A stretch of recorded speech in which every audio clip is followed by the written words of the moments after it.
Hello friends, welcome to the exam hacker YouTube channel. दोस्तों, हम लोग रेशियल डाइवर्सिटी इन इंडिया और linguistic diversity भी इंडिया का हम लोग डिस्कस कर चुके हैं। उसके बाद दोस्तों, यूपीएससी सिलेबस के अकॉर्डिंग जो नेक्स्ट हमारी टॉपिक आती है वो है इथनिक डाइवर्सिटी। तो आज की इस वीडियो में इथनिक डाइवर्सिटी जो इंडिया में है इसको हम लोग यहाँ पे डिस्कस करेंगे और साथ साथ देखेंगे कि इथनिसिटी का मतलब क्या है। ठीक है, तो आज हम लोग इथनिक डाइवर्सिटी को यहाँ पे स्टडी करने वाले हैं। तो चलो दोस्तों, आज का वीडियो स्टार्ट करते हैं। तो सबसे पहले दोस्तों, यूपीएससी का प्रीवियस ईयर का क्वेश्चन यहाँ पे देख लेते हैं। तो यहाँ पे पूछा है कि point out the ethnic diversity. ठीक है, diversity in north east India. तो नॉर्थ ईस्ट इंडिया में जो इथनिक की डाइवर्सिटी है उसको यहाँ पे आपको मेंशन करना है। तो आई होप दोस्तों इस वीडियो को देखने के बाद आप इस क्वेश्चन को आप इजीली सॉल्व कर पाओगे। तो सबसे पहले दोस्तों स्टार्ट करते हैं कि हमारी कास्ट, रेस और इथनिसिटी में डिफरेंसेस क्या है। ठीक है, हम लोग कास्ट को भी पढ़ चुके हैं, रेस को भी पढ़ चुके हैं, हम लोग आज इथनिसिटी पढ़ेंगे, लेकिन यहाँ पे डिफरेंसेस से स्टार्ट करते हैं। इससे आपको यहाँ पे कॉन्सेप्ट में क्लैरिटी आएगी। तो दोस्तों कास्ट की बात करें तो कास्ट का मतलब यहाँ पे सोशल डिवीजन, यानी कि आप यहाँ देख रहे होंगे कि जो हमारे इंडियन सोसाइटी है, ठीक है, तो इंडियन सोसाइटी हमारे बहुत सारे कम्युनिटी से बनी हुई है।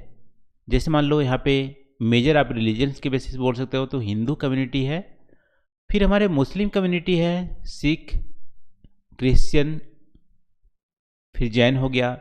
हिंदू कम्युनिटी में भी जो हमारी सोसाइटी है अलग अलग कास्ट से हमारी डिवाइडेड है। तो कास्ट या जो जाति है हमारी सोशल डिवीजन है। ठीक है, और जो सोशल डिवीजन है उसमें भी सोशल हायरार्की किए गए हैं और कास्ट जो है इक्वल नहीं होती है सबकी, वो अलग अलग हायरार्की में अपनी एक लोकेशन होती है। कुछ कास्ट अपर होते हैं, कुछ लोअर में आते हैं, कुछ मिडिल में आते हैं, कुछ सबसे बॉटम में आते हैं।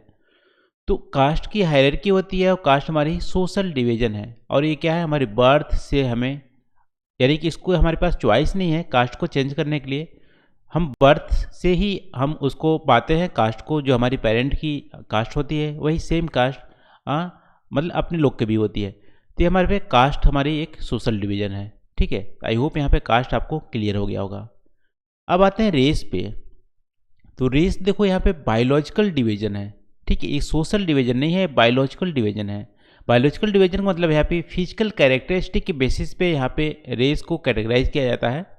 जैसे हम लोग देखे थे कि फिजिकल कैरेक्टरिस्टिक में कि किसी की नोज़ जो होती है लेंथ बड़ी होती है, किसी की चपटी होती है, किसी की आँख हाफ खुली होती है और किसी की माथाएँ बड़ी होती है और स्कल की स्पेयर ज़्यादा होती है। तो ये सब फिजिकल कैरेक्टरिस्टिक है, इसके बेसिस पे रेशियल की क्लासिफिकेशन की जाती है। तो यहाँ पे हम लोग, आप यहाँ पे कास्ट और रेस में दोनों डिफरेंसेस आप ऐसे बोल सकते हो कि हो सकता है कि सेम कास्ट का बंदा हो लेकिन डिफरेंट रेस का भी हो सकता है। ठीक है, या डिफरेंट रेस का बंदा हो और यहाँ पे सेम कास्ट भी हो सकता है। जैसे मान लो कोई भी बंदा यहाँ पे जो मान लो सदर्न इंडिया का एक कास्ट से बिलोंग करता है, मान लो एक कास्ट से बिलोंग करता है, लेकिन एक कास्ट सदर्न इंडिया में जो है वो भी हमारे सेम कास्ट नदर इंडिया में होगी, लेकिन रेस यहाँ पे अलग हो जाएगा। सदर इंडिया का जो बंदा है वो द्रविडियन हो सकता है, नदर इंडियन बंदा जो रेस है वो हमारी इंडो आर्यन रेस से हो सकता है। तो रेस यहाँ पे डिफरेंस हो सकते हैं, कास्ट सेम हो सकता है, या ऐसा भी हो कि रेस हमारा सेम हो बट कास्ट अलग अलग हो। जैसे मान लो नदर इंडिया का दो बंदे हैं, सेम रेस के होंगे लेकिन कास्ट हो सकता है अलग हो। ठीक है, तो यहाँ पे कास्ट हमारी सोशल डिवीजन है, रेस हमारा बायोलॉजिकल डिवीजन है। अब आते हैं दोस्तों इथनिसिटी पे। तो इथनिसिटी जो कॉन्सेप्ट है हमारी सोशल और कल्चरल कॉन्सेप्ट है। ठीक है, यहाँ पे देखो, यहाँ पे बायोलॉजिकल भी कॉन्सेप्ट नहीं है, ना ही सोशल डिवीजन है, यहाँ पे डिवीजन नहीं है। इथनिसिटी क्या है, सोशल और कल्चरल कॉन्सेप्ट है। जो सिमिलर कल्चरल प्रैक्टिस फॉलो करते हैं वो सेम इथनिसिटी में आते हैं। ठीक है, तो इथनिसिटी में और थोड़ा सा इलेबोरेट करते हैं। सोशल और कल्चरल कॉन्सेप्ट का क्या मतलब है। जैसे मान लो आप यहाँ पे आप देखते होंगे जो नदर्न स्टेट है, सदर्न स्टेट, दोनों कल्चरली डिफरेंट है। देखो रेशियली भी डिफरेंट है, लेकिन कल्चरली भी या इथनिसिटी में डिफरेंस होते हैं। इथनिसिटी में कैसे डिफरेंस होते हैं कि यहाँ पे कल्चरल जो प्रैक्टिस है, जैसे मान लो सबसे पहले तो लैंग्वेज दोनों का अलग अलग है, नदर्न और सदर्न का, ठीक है, अलग अलग फैमिलीज डिवाइड करती है। इसके अलावा पहनावे भी आप देख सकते हो, जो हमारी पहनने की जो स्टाइल है या पहनावे जो हैं, तो हमारी क्लोथ भी डिफरेंट है। और नदर्न इंडिया यूनाइटेड होती है अपने क्लोथ, और सदर्न इंडिया भी यूनाइटेड होती है अपने क्लोथ के कारण।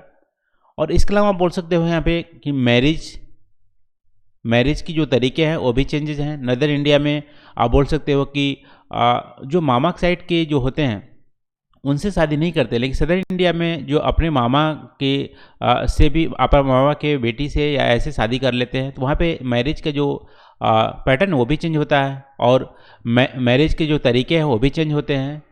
इसके अलावा आप बोल सकते हो कि यहाँ पे फूड हैबिट भी अलग अलग है नदर्न इंडिया सदर्न इंडिया का।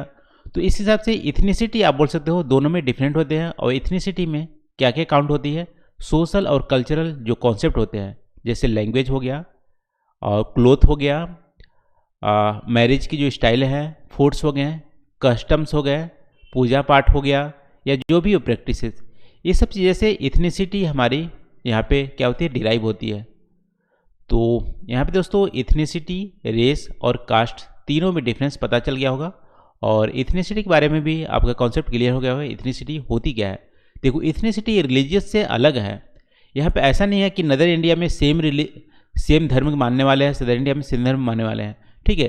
तो रिलीजियस से यहाँ पे आप कंपेयर नहीं करना। इथिसिटी में आते हैं सोशल और कल्चरल जो हमारी प्रैक्टिसेस आते हैं, जिसमें पहनावे हो गए, रहन सहन हो गया, बोल हो गया, खाना हो गया, ठीक है, ये सब चीज़ें हमारी आती है इथनिसिटी में।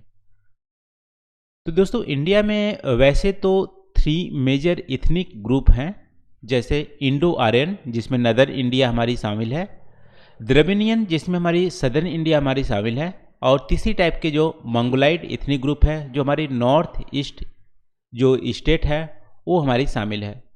तो 3 मेजर हमारी इथनिक ग्रुप हैं, इसको आप कैटेगराइज कर सकते हो। तीनों में आप बोल सकते हो जो इंडिया में इंडो आर्यन जो इथनिक ग्रुप है उसमें अलग ही आपको मतलब रहने की, खाने की सब अलग आपको देखने मिलेंगे, जो डिवाइड करेंगे आपको सदर्न इंडिया और नॉर्थ ईस्ट स्टेट से, ठीक है।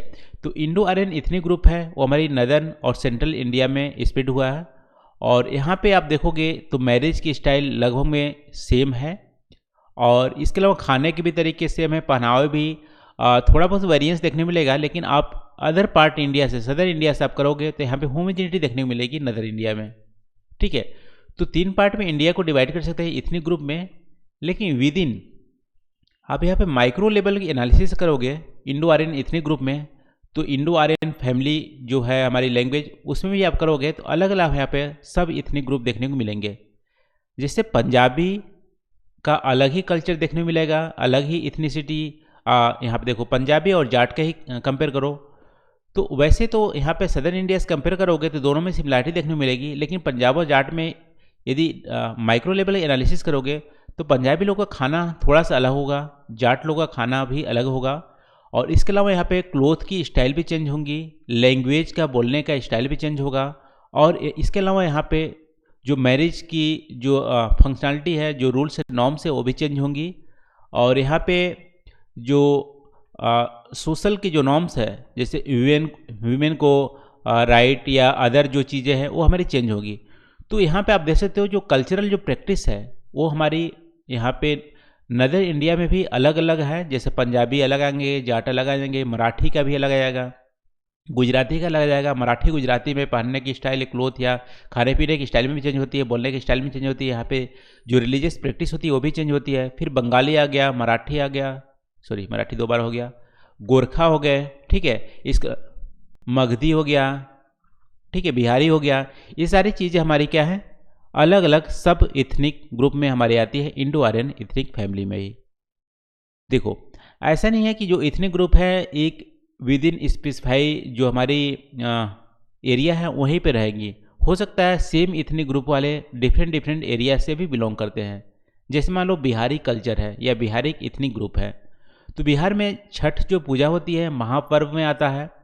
तो ऐसा नहीं है कि सिर्फ बिहार में ही मनाया जाता है, जहाँ जहाँ बिहारी के जो ग्रुप हैं, जो वहाँ पे मान लो मुंबई में रहते हैं, दिल्ली में रहते हो, कहीं भी रहते हो, वो छठ पूजा करेंगे, यानी कि सेम एथनिक ग्रुप को फॉलो करेंगे। तो ऐसा नहीं है कि जो एथनिक ग्रुप है एक स्पेसिफाई जियोग्राफिक रीजन में होते हैं, हो सकता है वो वाले ग्रुप कहीं और रहते हों तो सेम प्रैक्टिस के फॉलो करेंगे। तो ये हमारे दोस्तों इंडो आर्यन एथनिक ग्रुप में आ गए। अब हम लोग चलते हैं दूसरा, द्रविडियन एथनिक ग्रुप। तो देखो, वैसे तो आप देखोगे द्रविडियन और इंडो आर्यन में अलग अलग एथनिक ग्रुप देखने को मिलेंगे। जैसे मान लो फिर द्रविडियन में भी आप देखोगे तो ऐसा नहीं है कि सारे सदर इंडिया में सेम प्रैक्टिस फॉलो होती है। वहाँ पे भी खाने के स्टाइल में चेंज होते हैं, रिलीजियस प्रैक्टिस अलग अलग होती है। अ, जैसे वहाँ पे देखोगे तमिलियन और मलयालम में आपको डिफरेंसेस देखने को मिलेंगे, हर चीज़ में डिफरेंस देखने को मिलेंगे। फिर यहाँ पे तेलुगु, कन्नड़, तो ये हमारी मेजर सब इथनिक ग्रुप है, द्रविडियन इथनिक ग्रुप में भी है। इसके अलावा यहाँ पे जो ट्राइबल लोग हैं, ट्राइबल का अलग ही इथनिक ग्रुप होगा सदर इंडिया में। तो ये हमारी सब इथनिक ग्रुप में आएंगे द्रविडियन में। अब हमारे मंगोलाइट जो इथनिक ग्रुप है, तीसरी टाइप की जो मेजर इथनिक ग्रुप है इंडिया में मंगोलाइट, उसमें आप देखोगे तो नॉर्थ ईस्टर्न स्टेट बहुत ज़्यादा डाइवर्स है इथनिक ग्रुप में। क्योंकि वैसे तो इंडिया में जो 2011 की सेंसस है, हमारी 550 के आसपास हमारी जो ट्राइबल ग्रुप है, लेकिन उसमें नॉर्थ ईस्ट में आप देखोगे 200 से ज़्यादा हमारी नॉर्थ ईस्टर्न जो स्टेट है वहाँ पे हमारी ट्राइबल की ग्रुप है। और हर ट्राइबल की ग्रुप में अलग ही कस्टम है, अलग ही कल्चर प्रैक्टिस है, उसकी लैंग्वेज भी अलग है, उसकी कस्टम्स भी अलग हैं, उसके मैरिज के तरीके भी अलग हैं, वहाँ के सोसाइटी के नॉर्म्स भी अलग हैं, वहाँ के फूड अलग है। तो आप देखोगे इथनिक जो प्रैक्टिस है अलग अलग देखने को मिलेगी हर ट्राइबल में। इसीलिए हमारी जो नॉर्थ ईस्टर्न स्टेट है, हमारे लैंग्वेज के लिंग्विस्टिक के बेसिस पे बहुत ही डाइवर्स है, इथनिसिटी के बेसिस पे बहुत डाइवर्स है। इसलिए नॉर्थ ईस्टर्न स्टेट में अलग अलग स्टेट की डिमांड होती है, छोटे छोटे स्टेट भी है, और भी वहाँ पे ऑटोनोमस रीजन की डिमांड हो रही है, क्योंकि इतने कन्फ्लिक्ट भी ज़्यादा होती है, इतनी डाइवर्सिटी ज़्यादा होने से। तो दोस्तों यहाँ पे आप देख सकते हो अरुणाचल प्रदेश इटसेल में अहोम, पटरी, करबी, बोरी, मिसमी, ये हमारी अरुणाचल प्रदेश की ट्राइब्स हैं। इसकी सेपरेट इथनिक ग्रुप है, अहोम की अलग मिलेगी, अपटनी की अलग इथनिक ग्रुप देखने को मिलेंगी, इथनिक प्रैक्टिस देखने को मिलेंगी। फिर आसाम में बोडो हो गया, नागालैंड में नागा हो गया, मिटाई हो गया, मणिपुर में मिजो हो गया, मिजोरम में। इस तरह से बहुत ही 200 से ज़्यादा यहाँ पे इथनिक आपको प्रैक्टिस देखने मिलेंगी, इथनिक ग्रुप देखने को मिलेंगी हमारे मंगोलाइट इथनिक ग्रुप में भी या नॉर्थ ईस्टर्न स्टेट में भी। ठीक है, तो अब हम लोग चलते हैं दोस्तों एथनिक डाइवर्सिटी की इम्प्लीकेशन क्या होती है। देखो, पॉजिटिव साइड आप बोल सकते हो कि बहुत सारे एथनिक वैरायटीज़ रहने से हमारी क्या है कि डाइवर्सिटी मेंटेन रहती है, और एक जो कल्चरल लैंडस्केप होती है वो हमारी ब्यूटीफुल हो जाता है।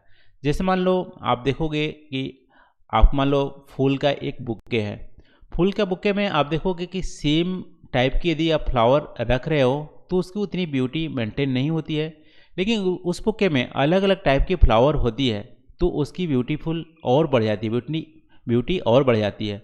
वैसे दोस्तों कल्चरल जो लैंडस्केप होती है उसमें डिफरेंट टाइप के जो एथनिक जो ग्रुप होते हैं उसको रहने से कल्चरल ब्यूटी बढ़ जाती है, तो हमारी पॉजिटिव साइड है।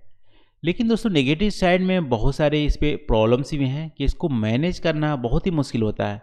जैसे नॉर्थ ईस्टर्न स्टेट के ही ले लो, वहाँ पे एथनिक जो डाइवर्सिटी इतनी ज़्यादा है, तो डिफरेंट जो एथनिक ग्रुप है उसमें वहाँ पे फ्रिक्शन देखने को मिलते रहते हैं। ठीक है, बहुत ज़्यादा टेंशन देखने को मिलते हैं। और इसके अलावा इंडियन गवर्नमेंट या वहाँ की जो स्टेट गवर्नमेंट है उसको मैनेज करना बहुत ही मुश्किल हो जाता है। सेपरेट स्टेटहुड का डिमांड होने लगता है, सेपरेट ऑटोनोमस का डिमांड होने लगता है, इवन यहाँ पे सेपरेट कंट्री का भी डिमांड होने लगता है। तो इथनिक डाइवर्सिटी को मैनेज करना बहुत ही मुश्किल हो जाता है। इसके अलावा यदि कम्युनल रायट हो रहे हैं और डिमांड ऑफ रीजनल ऑटोनॉमी हो रही है, कास्ट और रिलीजियस बेस यदि पॉलिटिक्स हो रहे हैं, तो यहाँ पे नेशनल जो इंटीग्रिटी है उसको यहाँ पे बहुत ज़्यादा धक्का होती है, आप बोल सकते हो। और नेशनल इंटीग्रिटी को मैनेज करना बहुत ही मुश्किल हो जाता है। अब देखो, कास्ट और रिलीजियस बेस्ड पॉलिटिक्स क्या होती है, सोसाइटी को यहाँ पे डिवाइड करने का काम करती है।